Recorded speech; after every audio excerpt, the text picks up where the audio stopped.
Welcome to Lockbox, a podcast providing real estate professionals with action items for success. My name is Jeffrey Brogger, and I'm going to be your host. I'm the founder of two real estate marketing and tech companies, STEEZY.Digital and Realtor.io.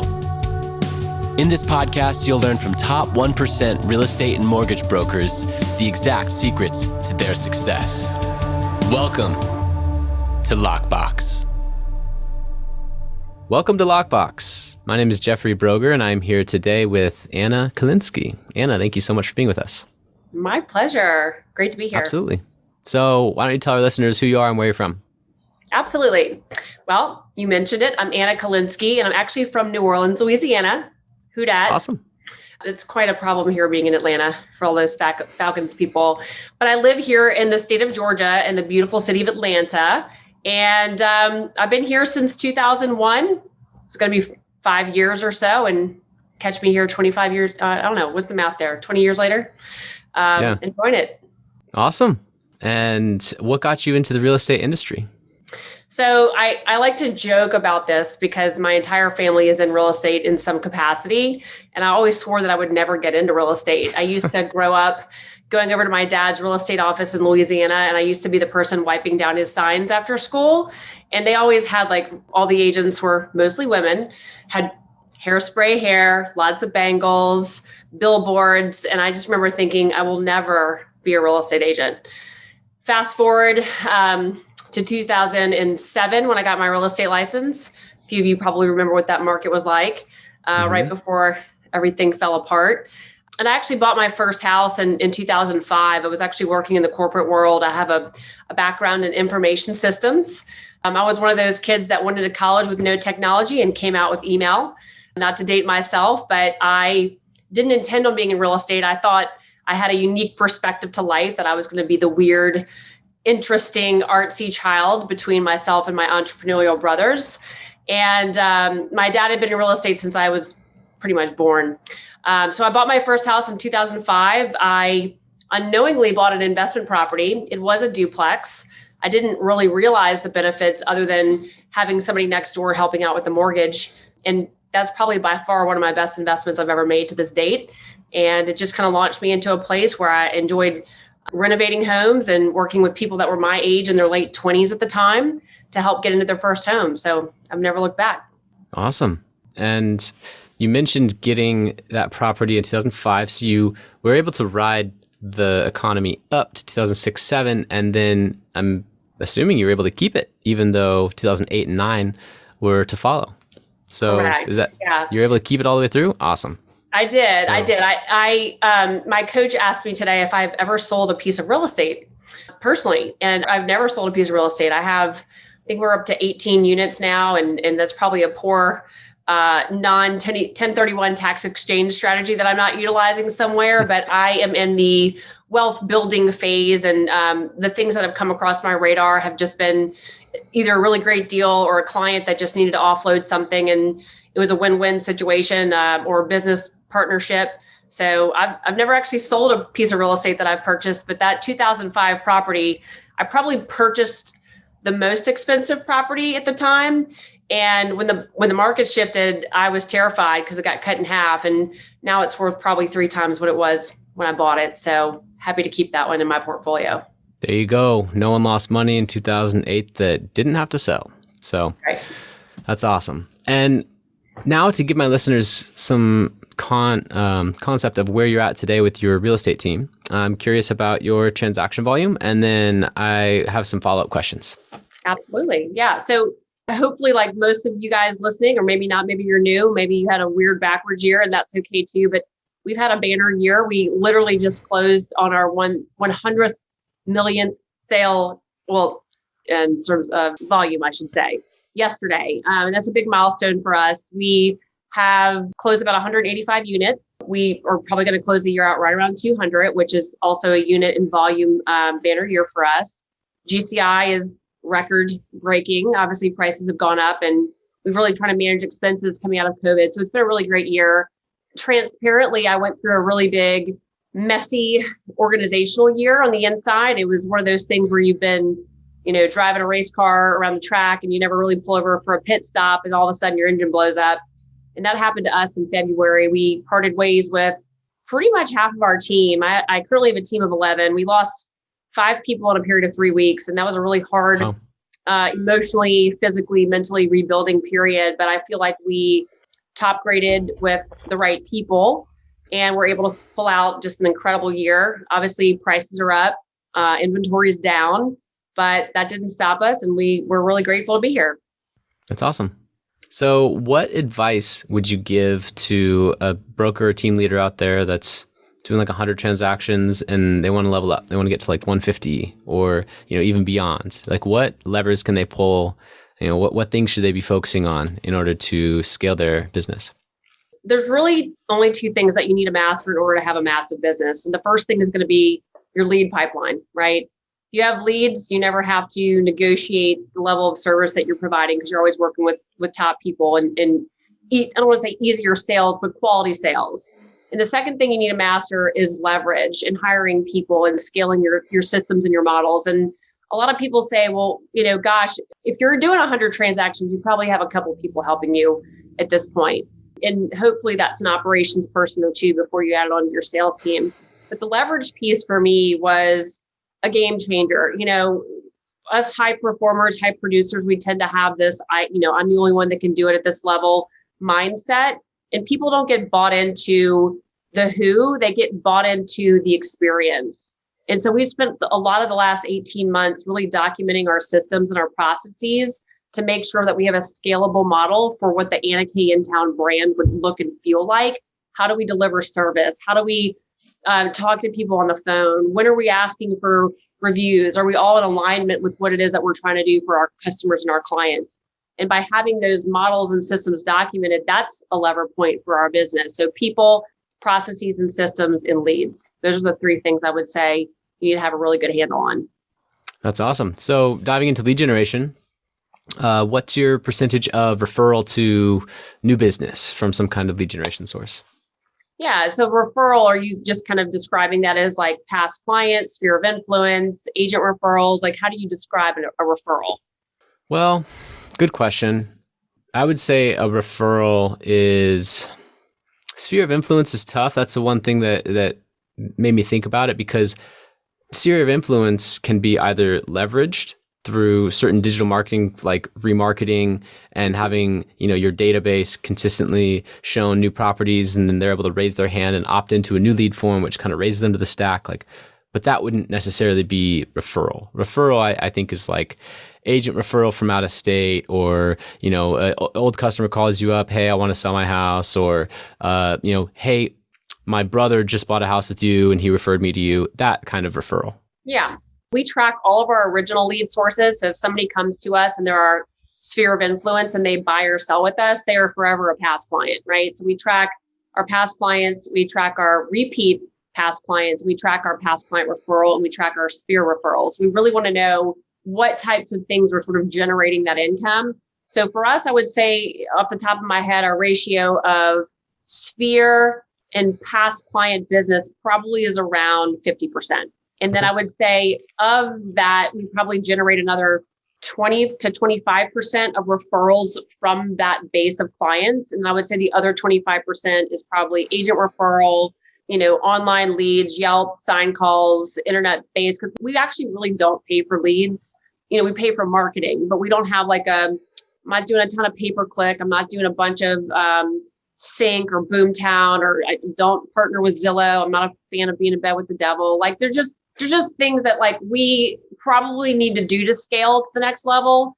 But we've focused so much on taking care of our current client base such that they're doing the heavy lifting for us and they're creating new opportunities for us. So if I had to guess, I'd even say our sphere probably gives us more referrals than we actually have in our sphere, because for every one client we have, we're really looking to develop 1 or 2 more relationships from that sale. Got it.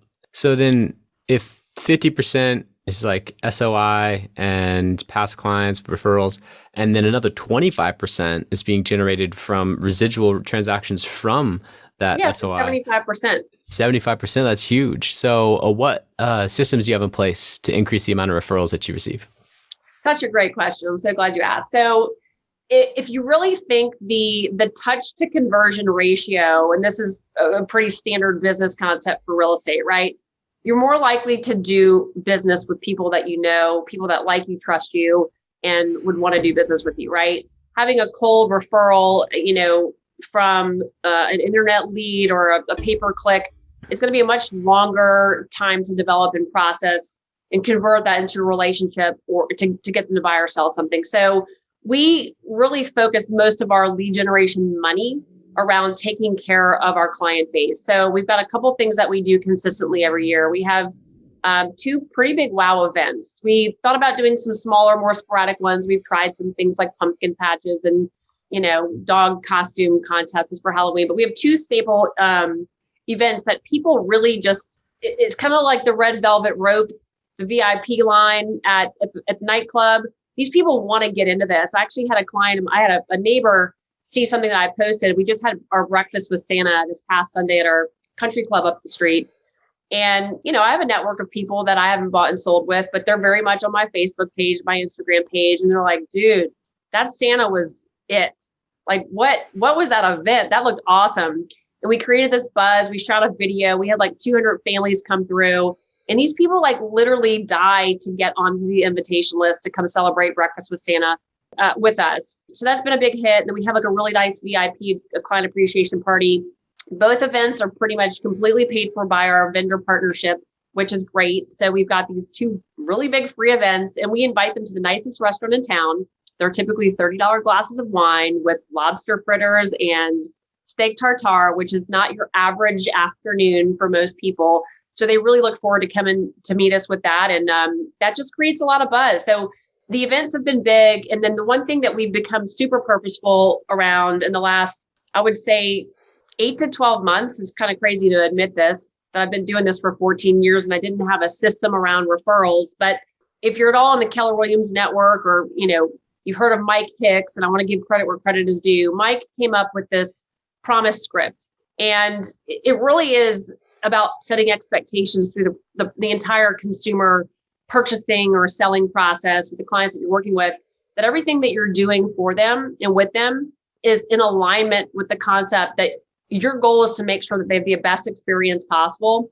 And by the time that they get to closing, if we've delivered on our promise, we would expect in return a name and phone number of somebody who would have some sort of real estate related need for whom we could create a win for. And I love that because our entire team is bought in. It's not just on the agent's shoulders to get this referral, but our entire operations team. We actually have a subset of our operations team we call the success team. And their job is to ask at very specific milestones during the transaction, because the listing agent or the buyer's agent on the front end set up the expectation to deliver on this promise script and ask for a referral by saying, hey, how's the process going? Are we exceeding your expectations? We know things happen. It always does. It's people, it's real estate, but what we do after that matters. And if we're performing, we just want to remind you, we would love to be in business or help somebody in your world do something in real estate today. Who can we connect with? And it's been newer to our organization, but the receptiveness has been really strong. And we're blowing 5-star reviews out of the water as a result of that. And, we have a goal to get a name and a number of someone that we can work with.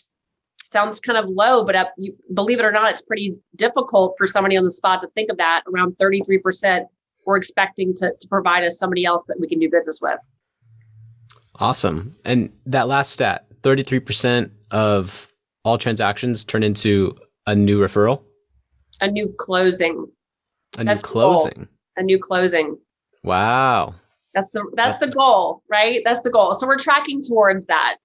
Okay. Awesome. Yeah. And I love to hear that, because lifetime value is a concept that's not used a lot in real estate, but it should be. And what lifetime value covers is the concept of a real estate client not being worth to you just that first transaction. They're actually worth that first transaction, plus all referrals they give to you, plus all word of mouth that you might receive from, say, their listing video that you can now promote, plus any future transactions when they sell the house that they bought from you in 5 years. I think I did the math. Right? Did you do the math on that? Because I feel like, and I may be just grasping at straws here, but I feel like the number was 800,000 in GCI. In GCI. Yeah, I mean for one client. For one client. Yeah, and it of course depends on your systems, right? And your price point in the area, but it's not just that first 2.5% for one side, right? So that concept and having systems in place to increase the lifetime value is important. And what that also means from a marketing standpoint is now you can spend more than the other brokers down the street on acquiring a new customer. Because once that customer is in, the lifetime value far exceeds the brokers down the street. And now you can win more customers, you can invest more in marketing. And really my first focus with clients is like, what systems do you have already that are maximizing referrals and making sure that their buying or selling journey is as smooth, effortless, and amazing as possible. Because that, once we tee you up one, will turn into 3 or 5. And so it just maximizes the value, right? Absolutely.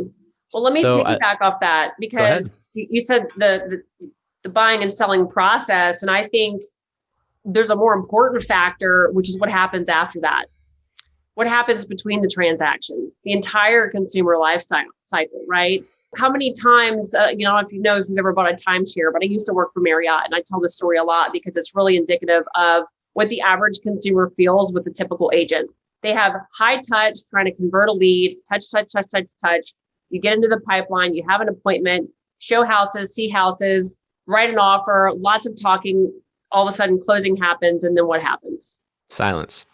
Where did my agent go? Right. And it's really devastating to some people because they've built this like best friend or, whatever you've done with your client. Like you got broken up with. Yeah. You feel like were abruptly broken up with. And we as real estate professionals, salespeople, we often see the closing as the end. And it really should be the beginning. It's almost like preparing for your marriage, and then you get married, and then you now have to be in the marriage, and you have this relationship that you have to nurture. And I think that literally is probably one of our biggest competitive edges, is that we have our systems and processes down for during the transaction, hands down. And now our focus is how do we stay in these people's ecosystem for the next 5 to 7 years, such that they didn't forget my name. They don't remember Anna who, or that girl that lived on whatever. Like, they know us because we're touching base with them. They're getting value from us from a data perspective, from an emotional perspective, from a systems perspective, throughout the entire life cycle that they're spending in our ecosystem. And it's not just about buying and selling real estate. Are we calling them every time their equity changes to tell them that they're sitting on a lottery ticket? And what would you do if you cash that in? I remember you saying you wanted to go spend some time living down at the beach. Have you thought about doing that? You've got $300,000 in equity in your house. Or maybe you can buy an investment property with that. I know you said you wanted to build wealth. So it's the after the sale that I think is the most important thing, that as real estate agents, if we lose sight of that, I'm going to say that 60% of consumers are going to be up for grab. And I'm pleased with that statistic. Yep. Over 70% of consumers do not remember the real estate agent's name that they transacted with after 4 years. And there's actually a percentage that don't remember who they're working with now, because when I ask them, who is your agent? They're like, I don't remember his name. And I'm like, oh my God, how is that a thing? Yeah. Right. Yeah. So yeah, absolutely. That detailed notes and post-sale service is definitely something that sets you guys apart. And so with that being said, I'm curious now on the other side of the coin. And maybe this will be an area of either, I don't know how you want to paint it, weakness or improvement, but you mentioned that you're not doing any lead generation. You're not doing any Zillow, no Facebook, no Google, no digital marketing of any kind.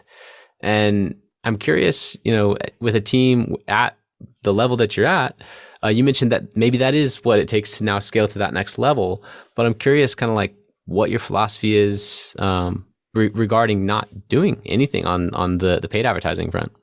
Well, let me clarify. You mentioned that I'm not doing lead generation. We definitely lead generate. We just don't pay for a system. We don't pay for things that get shuffled in our direction.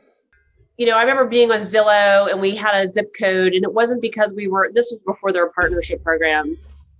I did it because I wanted to be a premier agent. I wanted to be like at the top, right? And then Keller Williams had a thing, and now Zillow's a brokerage, so you don't even get displayed really anymore, and it's kind of not a thing. And then there was all these other lead sources like Dave Ramsey, which is 40%, or whatever it is. And these costs of sale were just getting blown out of proportion. And if you understand your books and you understand the model, which is 30% expenses, 30% cost of sales, 40% profit is really what you should be shooting for. We couldn't get our head around having that level of cost per lead. Now, I know that if I want to grow to 200 million, 500 million, $1 billion a year, there's going to have to be some other system. But I feel like the piece that we're missing, like we call our clients we call our sphere quarterly. We dial around wins, we circle prospect, we door knock. We just dropped off 5,000 leaf bags in our neighborhood, branded Anna Intown with some cheesy slogan on it, to get to know the farm area, right? So we are lead generating, but we're not relying on these super like cold clickbait types of things, I guess I should say. And again, there are people that do that at a high level, and that is not wrong. It's just, how do you want to spend your money? And I feel like people want to spend their money when they don't want to do the work. And I think right now we're in a phase where we're okay doing the work. So the next thing that we need, transparently, is probably an inside salesperson, somebody that's just great on the phones, that wants to dial around every time we get a multiple offer, every time we get the highest sale price in the neighborhood. We had 52 offers on a listing. That's 51 people that don't have a house that want to be in this neighborhood. Why, let's call the 250 people in that development. So they're definitely the next level. We can't do that with our current manpower because my people are out there selling. So we have to build a hub, and that's kind of our, transparently speaking, kind of our weakness right now, is like we need to get over our ceiling of achievement. And I think that we have had naturally talented people. I think we've had a market that has appreciated, a market where things move quickly after COVID. And I think that we are willing to do the work. And now we just need to put our rocket boosters on and take it to the next level. And that's going to be some growing pains. I hear a lot of people add that to their portfolio of people, and it backfires sometimes, So I'm good. I just got to fail through that real quick. Yeah, interesting. Yeah, so in your vision, you see that there's still meat on the bone for everything that's currently happening around you. You mentioned the strategy of having 52 offers on a property, which most listing agents, yes, you're excited about it, but they wouldn't go that next step and think, well, that's 51 people that don't have a property that want one in this neighborhood.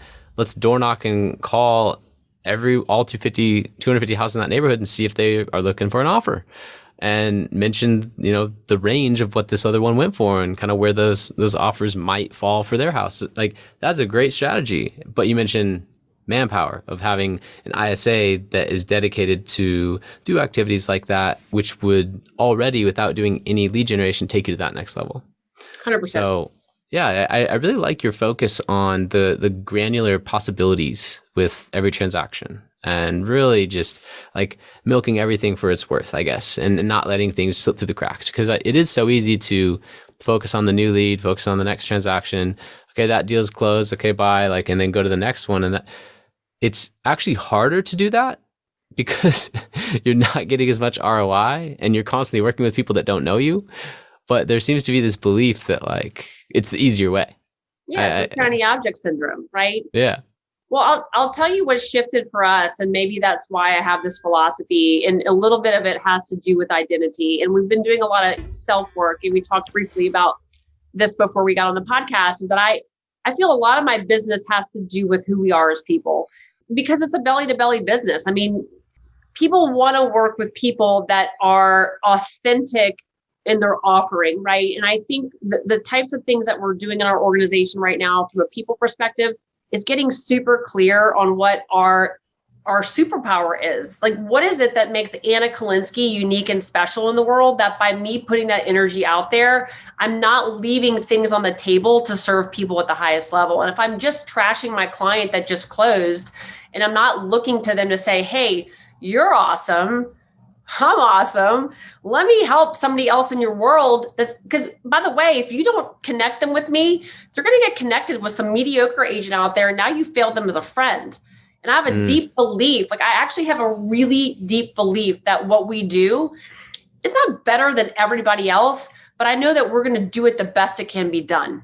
And if I believe that and my actions and my habits show up in that way, that comes across on the phone, that comes across in person. And it's not just, here's your closing gift, have a nice day. It's how do we create a lifelong partnership that you look at me as your real estate wealth advisor, and that everyone that comes in contact with me or my organization is going to be more in our presence because of the conversations we're having, the service that we're delivering, the events that we host, the value adds that we drop off. To me, it's more about just kind of spreading those superpowers to our sphere versus just finding the next person that wants to close a transaction.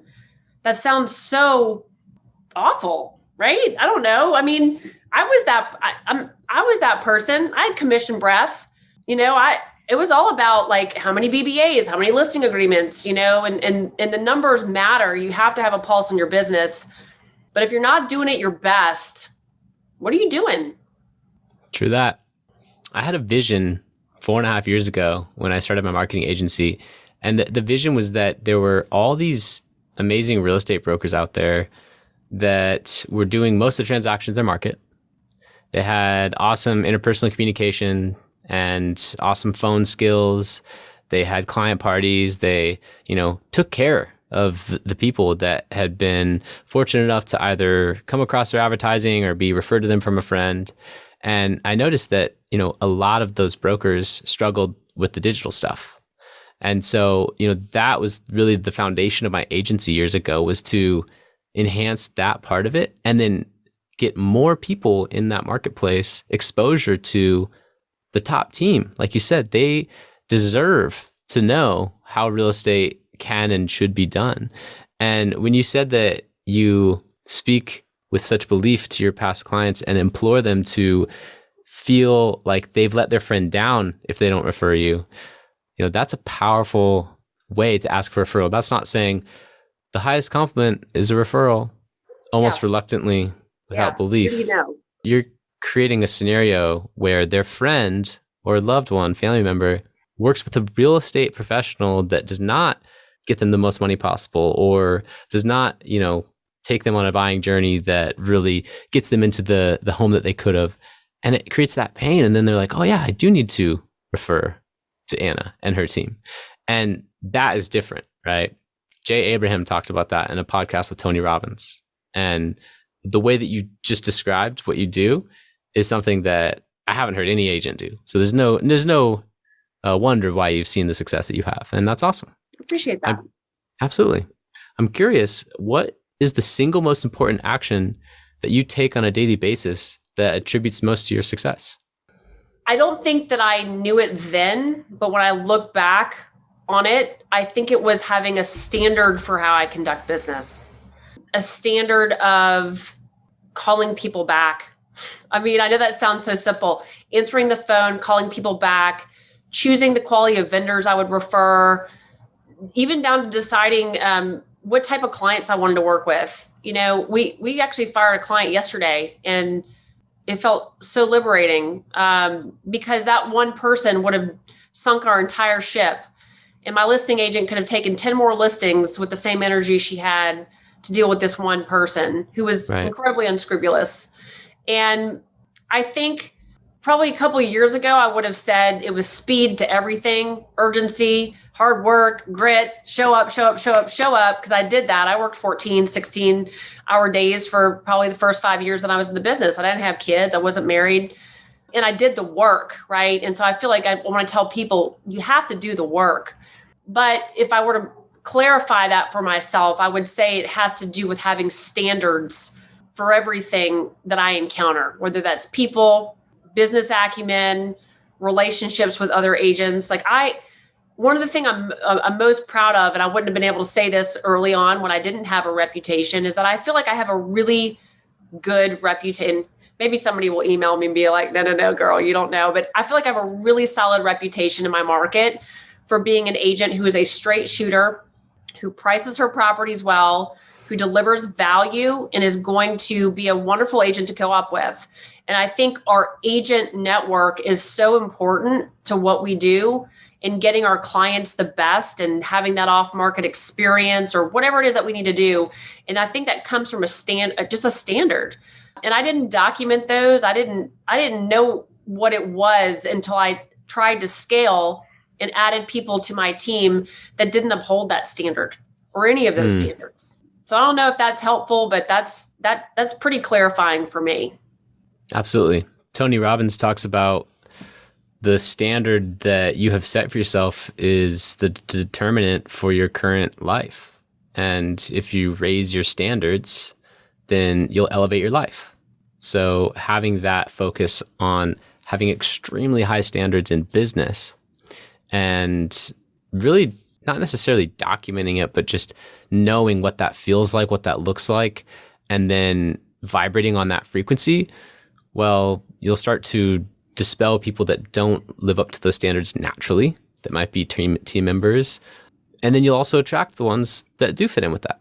So I think that's a huge kind of like unspoken aspect of success is, what standard do you live by? Is it okay that one of your clients has done 3 transactions with you, called you 10 days ago, and you still haven't returned it? Is that okay? Is that a standard that you live by? And if it's not okay, and you call them that night or the next day, and you're always urgent, you're always there for them, you're always holding yourself to a super high standard, well, that in all these little micro actions over a multi-decade career, it just adds up to goodwill, positive perception, and people just want to be around you. They want to work with you. They're attracted to you, and they don't know why, but it does draw back to the standards that you hold yourself to. So I think that's a great point. Yeah. They always say, are they standards or are they suggestions? And I've loved that. I actually was listening to a podcast yesterday that Brene Brown did, and she interviewed James Clear of Atomic Habits. And this one thing just kind of hit me in the face when I heard it. I was like, okay, that was it. He said, every action you take is a vote for the person that you wish to become. So in the moment, like maybe you don't know, what the right answer is in the moment. You have to ask yourself, what would a certain type of person that I want to become do in this moment? And I think that creates your standard. Yeah, absolutely. So that makes me think of coaching that I did a few years ago. I'd like to share a story if you're cool with it. Absolutely. So I went to Unleash the Power Within. I'm a big Tony Robbins guy. And after that, I invested in a Tony Robbins certified coach. So I did that for 2 years. And then I invested in a different coach for more like marketing agency, business consulting. My Tony Robbins coach during that time, he was phenomenal at mindset. And at one point, I was having a conundrum of what to do. We had my coaching call and I asked him for advice. He said, I don't give advice.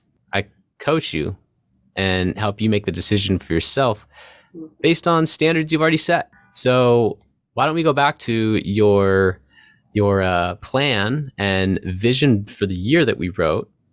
And one of the things he had me do was, what question should guide you this year? And my question was, what would the man who I aspire to be do in this situation? That's exactly it. And he pointed me back to that, and it immediately answered my question with total clarity. So what a powerful way to live. What a powerful way to think about your next action or an important decision. I love that your coach was exhibiting that. I mean, that was a vote for you in that moment to be the person that you knew you were becoming, that you wanted to become. Yeah, that's solid. Yeah, and it really is powerful. It creates a lot of clarity because sometimes the easier path, actually almost always, the easy thing is not the right thing, right? Almost always. Almost always. Almost always. So if it's easy, you should be looking around and giving it a sniff test, I think. Yeah, I agree. Yeah. Well, I'm curious, in the last 5 years, what new belief, behavior, or habit has most improved your life? Belief, behavior, or habit. So thinking time, carving out a space to have thinking time. Nice. That was something that happened to me during COVID. I have never really associated myself with being a morning person. And kind of going back to the whole vote for, the person that I want to become, in order for me to become a morning person, I have to go to bed earlier. It's just that simple. Right. My body requires a certain amount of sleep.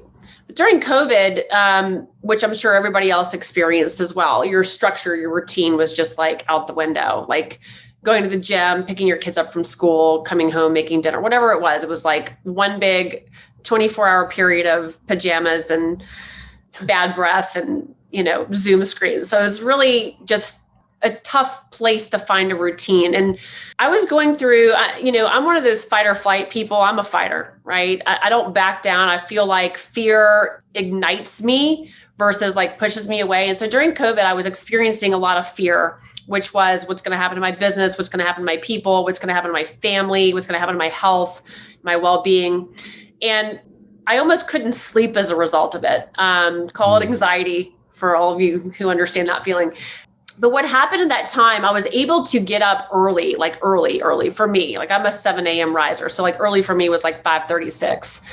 And it was still dark outside. And I would grab, a Ryan Holiday book, the Daily Stoic or something that I just wanted to like have something to take my mind off of all the not so great things that were going on around me, and started to journal and just get my thoughts down on paper to sort of release everything that was building on my amygdala that creates overwhelm and cortisol increasing. And for me, that thinking time, for somebody who is a high achiever, and if you're listening to podcasts, let's just call it straight, you're a high achiever. We are go, go, go. We are cortisol central. We are just like foot on the gas, do more, be more, acquire more all the time. And that just does not serve you if you don't put a pin in it every now and then. So the thinking time for me was a place, a sacred place before my kids woke up. And it wasn't really meditation. It literally was thinking time. I had like a question that I would ask myself, like, what is it that my business needs most right now? What is it that my health and well-being needs most? Who am I becoming during this time? And it allows me to be more of a strategic thinker around my life versus just playing, defense and just dealing with the whirlwind every day and all the new problems that were creeping up and trying to go from an in-person based business to a virtual business, and all the things that we had to go through was just super overwhelming for us. And so that thinking time, I think, framed me as someone who was in control. And I am not perfect with it. I don't get to it every day, but I do carve out spots in my schedule every week. I try to do it every day. I just recently read a book, The Road Less Stupid by Keith Cunningham, and he is all about thinking time. If you haven't grabbed that one, it is a phenomenal business book. It will make you very uncomfortable to ask some of the questions that he does, but it's a game changer, right? Because now you're in control and you have a clear vision. You can't think about the future when you're dealing with the 24 hours that you're living in. You have to take a step back, take a longer shower, go for a run, do something that gets your mind off of being reactive and put yourself back in control. And that was a big thing for me. So important. Really glad you mentioned that. And, I'd like to shed some of my own experience that helps to support your point. I had an early mentor right out of high school that when I was at Cutco. Yeah, I was. No wonder you're so amazing. Oh, they have the best training. They have the best people I've met come from Cutco. That's going to be where I hire everyone. Seriously. I mean, it not only just lets the cream rise to the top because the average rep lasts 2 weeks. So if you're there, you got to have some big whys and like really want it to be at a commission only sales job right out of high school and stay for 2 years or 6 years, right? So to have a history of working with Cutco, some of my best friends to this day still are from that time, and they're still high achieving, amazing, beautiful people inside and out. So with that being said, I had this mentor, and he said, 1 minute of planning saves 2 minutes of execution. And like, what a simple concept. What that did for me is it proved the value of setting aside time for planning, because why wouldn't someone plan? I don't have time, right? I don't have time to plan. I can't sit down for 30 minutes or an hour and a half and plan out my whole week. Who has time for that? Right. And so 1 minute of planning saves 2 minutes of execution is the simple concept that, well, if you do spend the time planning, you're actually saving time. Right. And how true is that? I mean, when I feel overwhelmed and like I am not making any progress towards any of my goals, and I know I'm focusing on the wrong things, but I just don't have clarity. And then I all of a sudden just take a step back and do some me time and plan and sit down and put pen to paper and write. All of a sudden it's like, oh my gosh, clarity. Here are the tasks. Here are the things that need to happen. And then I time block, and then I delegate, and then it's all on paper. And then I start checking them off one by one. And then the week ends and I have like more time left in the week, like left. I didn't even fill up my entire week with this myriad of problems that was just overwhelming me.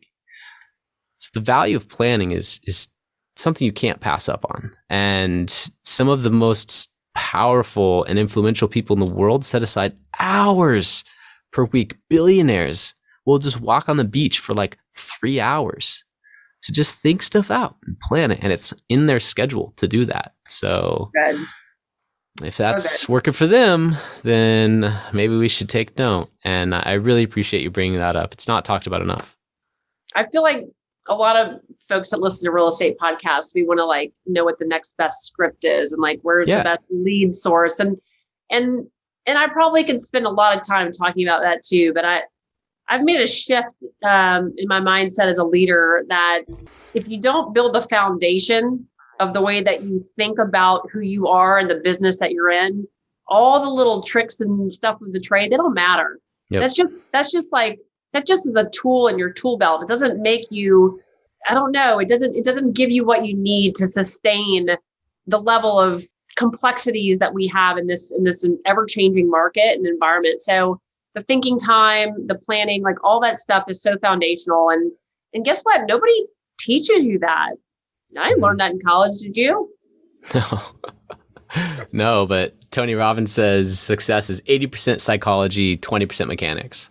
I found that to be true. You know, some of the best coaching programs I've done, I sign up for some $25,000 marketing mastermind. It's in my mind when I'm signing up, it's going to teach me the silver bullet. And the first 3 weeks is mindset. And I'm like, oh my gosh. Right. But literally that's what it is. I mean, you can really, if there's a problem and the problem seems bigger than you, well, then you need to become bigger than the problem. And how do you do that? Personal development. Keep working on yourself. Planning. That's hard for some people. Oh, it's the hardest thing.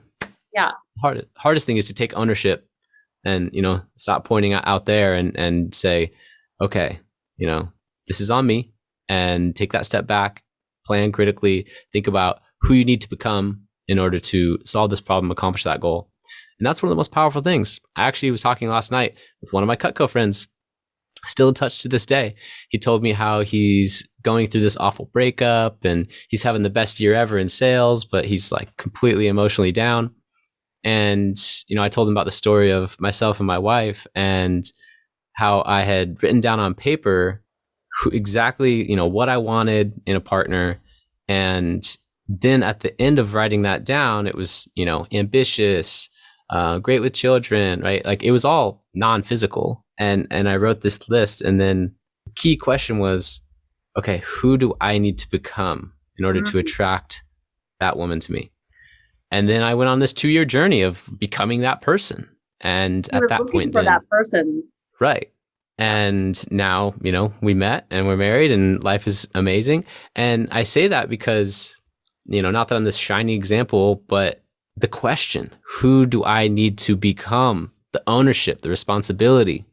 And I really think that's key. That's critical to success in all areas of life and happiness. So, do you feel like any victims feel like they have power? Great question. You're giving away your power by blaming, even if you're late to a meeting. Oh, I'm so sorry. Traffic was so bad. Well, no, there's going to be traffic, but maybe you failed to plan, right? It is the basic sense of, as my coach would say, being in cause or being in effect, right? People that are in effect don't have ownership. They're a victim of their circumstances. Being in cause is like what you said, how can I become the person I need to be so I can attract the person that I want to love? Right. Yeah. Yeah. And I lived for years being the victim of circumstance, childhood, whatever it was, all, the different things. And I had to go through some serious processes to say, no more. I'm now taking responsibility and ownership. And after, making that change, I don't know when it was sometime in my early 20s. Now, if I am late for something, I'm 1 minute late for a podcast starting. I'm late. It's my fault. I'm sorry. You're pretty on time. Like, yeah, but not for this one, but how much more powerful is that? Ownership, right? And it's so powerful. Yeah, I just feel like love that. I would hire you. That's actually like when we interview people, we ask them questions to demonstrate how they place blame, right? In the moment they start placing blame on what happened in their past job or what their past boss was like, or what happened with that sale, I'm simply like, you are not on the field. You're in the bleachers. Right.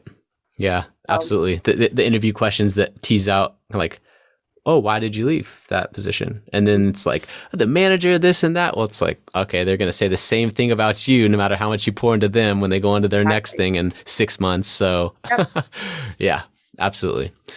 I could go down a whole like recruiting and interviewing, train of thought with that, because at Cutco, really, I was a recruiter. But for sake of time, we're coming up on like the 45-minute mark. I want to respect your schedule. So is there any question that I should have asked you, or, anything that you'd like to elaborate on from earlier? I'd like to get your opinion on where you feel like the industry is headed with all of these disruptors in the marketplace. That's one of the questions I didn't have time to ask. So happy to expand upon that. Well, Zillow just pulled out of their buying. Yay. And I think that, no, I'm with you on that. Yeah. I think that the iBuying platforms are beginning to feel the effects and realize that automated valuations and banking on appreciation and quick flips is not a viable business method in the short term.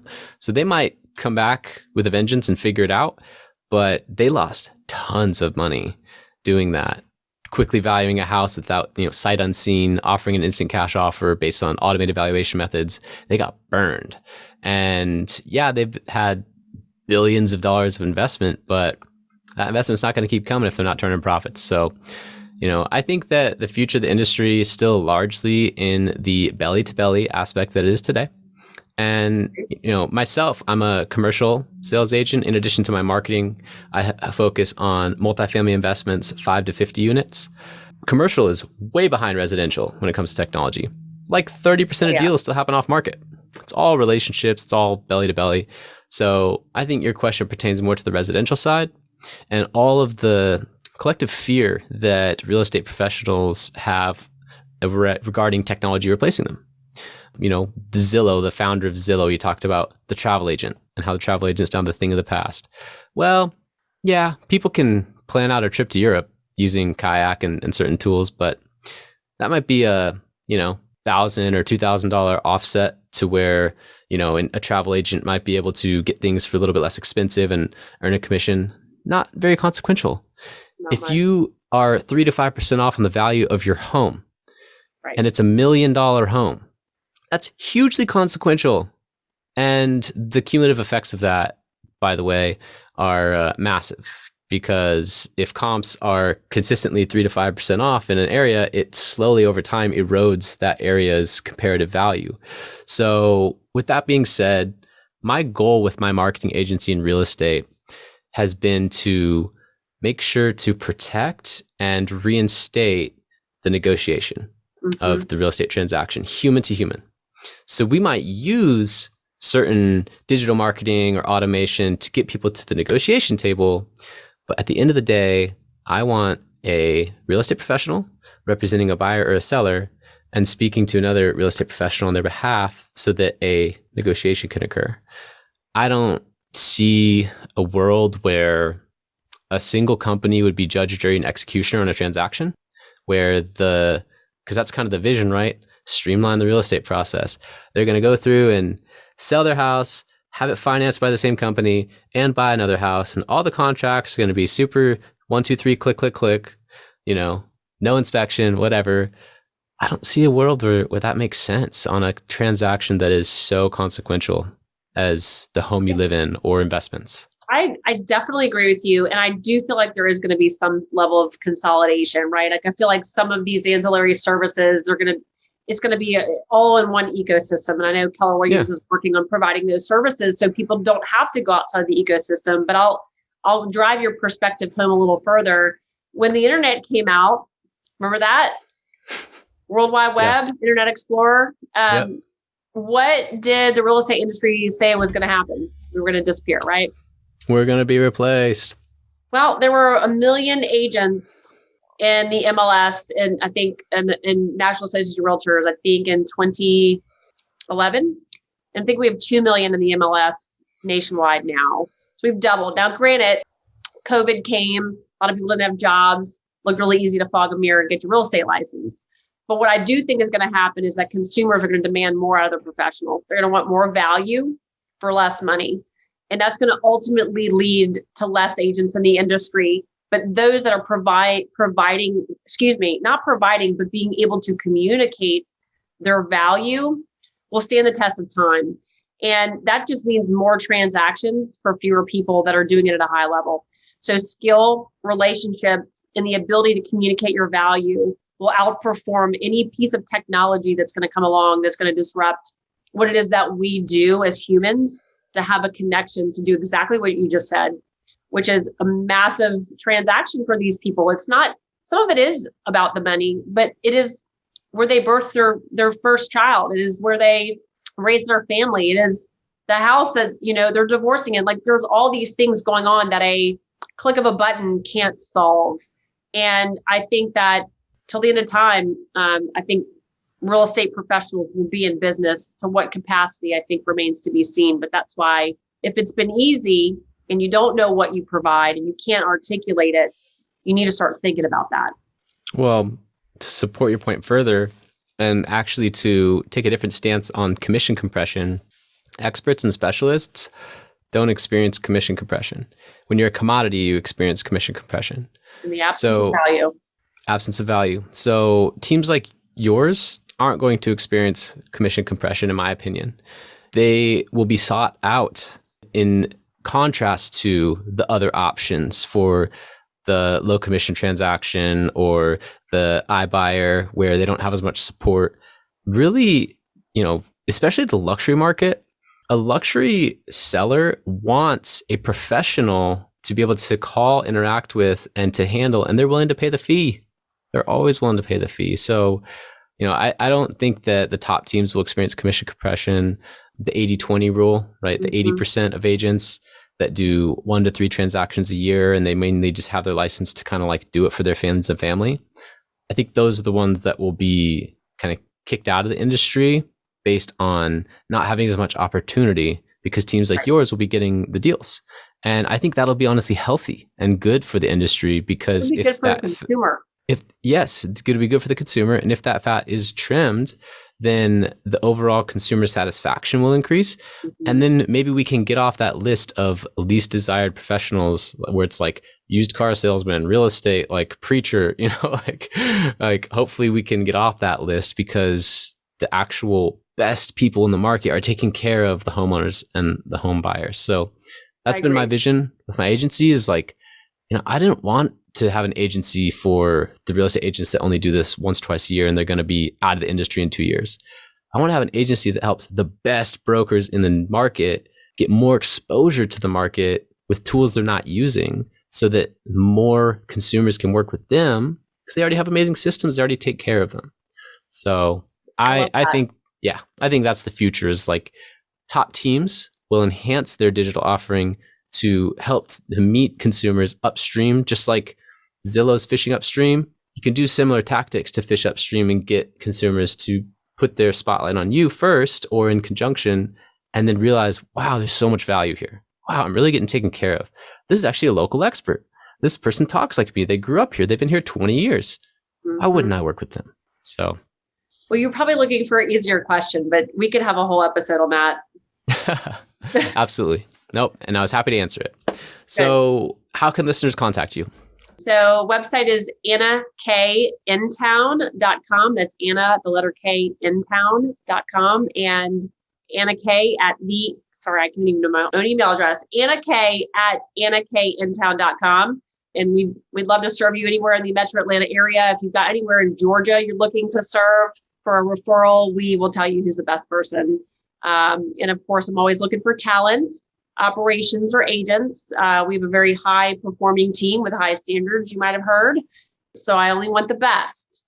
There you go. Put that out there and it will come. So Anna Kilinski, absolutely killing the game out there in Atlanta, Georgia and surrounding areas. Really appreciate having you on. This was a great episode. And I liked how much we talked about mindset. And, you know, we didn't really focus a ton on tactics, and it was so much more applicable to my listeners because of that. I mean, not every tactic is applicable to everyone, but planning and having high standards and a lot of the mindset practices that we talked about today apply to everyone, even outside the real estate industry. So I think this was a phenomenal episode, and I really appreciate having you on. Well, I had a ton of fun and I really appreciate it. Thank you so much. Absolutely. Take care. Right. Thank you for listening. If you want to accomplish your real estate goals, then I highly suggest downloading my free Ultimate Real Estate Goal Setting Framework. The link is in the description of the show, and it will help you break down your annual income goal into the amount of phone calls, appointments, or open houses you need in order to achieve that goal. Thank you so much, and we'll see you next time.